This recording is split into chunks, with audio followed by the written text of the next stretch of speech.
Hello, beautifuls. Many people fail to make the correlation between pain, illness, or discomfort in the body and their emotional blockages.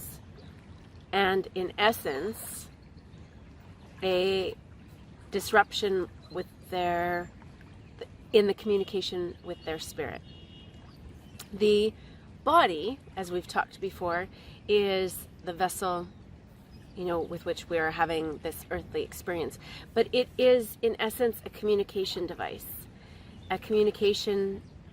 that we use to communicate to others and our environment, and that our soul uses to communicate to our humanness. And when we are experiencing illness, pain, discomfort in the body, it is because we have neglected to listen to what's being communicated. And the communication initially starts in these subtle, intuitive places, right? Gentle whispers, soft nudges. And when we don't listen to that soft language that's being given to us, the soul reaches out and uses emotion to get our attention. And in the place of emotion, right, it's louder.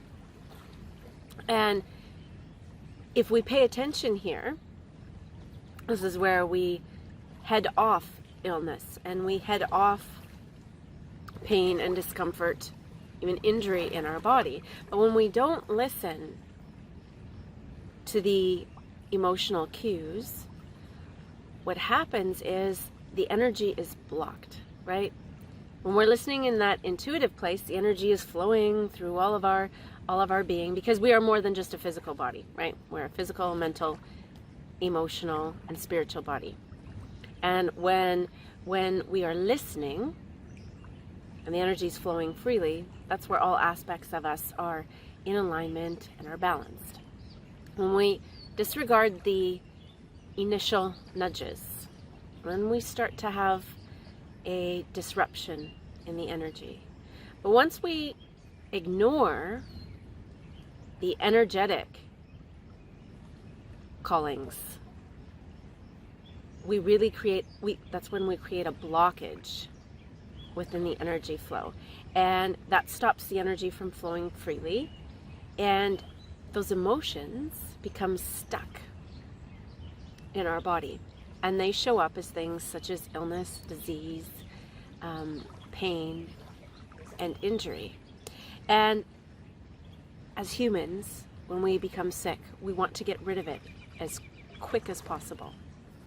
And it's actually seems counterintuitive, but the moment that we decide we want to get rid of it and we are on a mission to heal, so to speak, we are reinforcing that blockage. What that blockage is doing is it's a gift to us. That pain, that illness is a gift if we're willing to recognize it as such, because it's saying, hey, you've missed these other signposts, so to speak, and now we're giving you something that you really have to look at. And so in this place where, let's say, we get sick, it's forcing us to look within. Well, asking us, not forcing, right? Because we have that choice. And for many of us, we don't want to look within, because as soon as we get sick, we get ignited with fear, panic, stress, right? We want it gone. But in the place where we can actually sit with it, where we can open up and accept it and say, okay, what is it that you are trying to show me? What is it that I have been missing? Because by the time it gets to the body, it's not going to be obvious, because we have been ignoring all the other cues, right? So we have to sit in that stillness to find the answer. And the language of the body is very different than the language of the mind. So this is where the somatic coaching, somatic therapy comes in. You can absolutely do this yourself, but is to pay attention to the things that arise when you start talking to your body. There might be pictures, there might be sensations, there might be song lyrics, right? These are the ways in which our body speaks to us. And we have to learn the language of our body, because as a society we've been very disconnected from our bodies. It's even considered weird and unnatural to talk to your body. And it has been proven time and time again that when we talk and address our body, we can actually assist it in its healing. So in this place where we can get into the silence, into the stillness, and ask our body, what is it that is needing attention? What is the emotional blockage? We will receive answers if we're willing to open and to sit with it. And the beautiful thing is when we get those answers, then we feel more connected to our body. We start to feel more confident. And the more connected we are with our body, the more that energy will flow, and we'll be able to pick up on the emotional cues, the intuitive cues.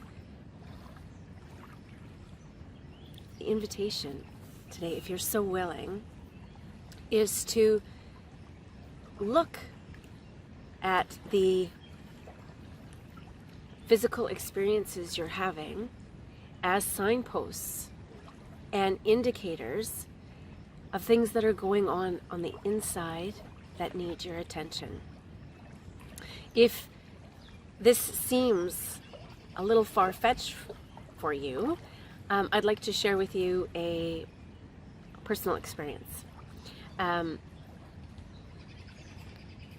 long time ago, I was in a relationship, and during this relationship I was experiencing tremendous shoulder pain, and I had been to physios, I'd been to acupuncture, I had a MRI, I had, you name it, checked, and they couldn't figure out what was wrong.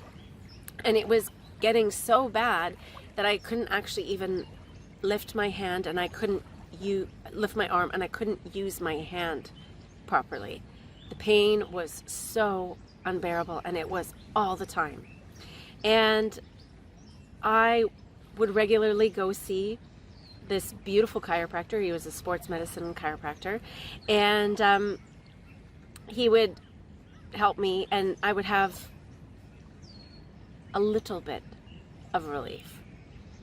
Now, I left this relationship, and my life was quite chaotic during that time, and I went to see my chiropractor probably about 6 months later about a totally different issue.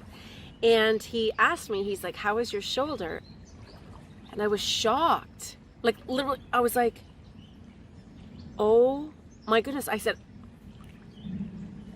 my shoulder doesn't hurt, and I haven't even thought about it. Whereas for over a year, my shoulder was painful every day and increasing in pain. And he said, when is the last time you remember the shoulder pain? And I started to think back, and it was while I was in that relationship. And I said to him, oh my goodness, do you think there's a correlation? Because this is before I was doing this work. And he laughed and he said, Marty, I couldn't tell you that it was an emotional thing. He said, but I suspected once you left that relationship, things would change. And they did. And he went on to tell me of several of his clients who were married and had a chronic issue. And when they left, when they decided to take care of themselves, the issue changed. Now, I'm not saying leaving a relationship is going to heal your chronic problem, but I am saying that there's a correlation between the things we're not willing to address emotionally in our life and the pain and illness that we are experiencing in our body. I thank you so much for listening to this perspective and for joining me here today. I appreciate all of you. And if you appreciate this, I would love to see a like, a thumbs up, a share. And if you would like to see more of these videos, please hit the subscribe button and hit all so you don't miss any of them. Until we speak again, please be well.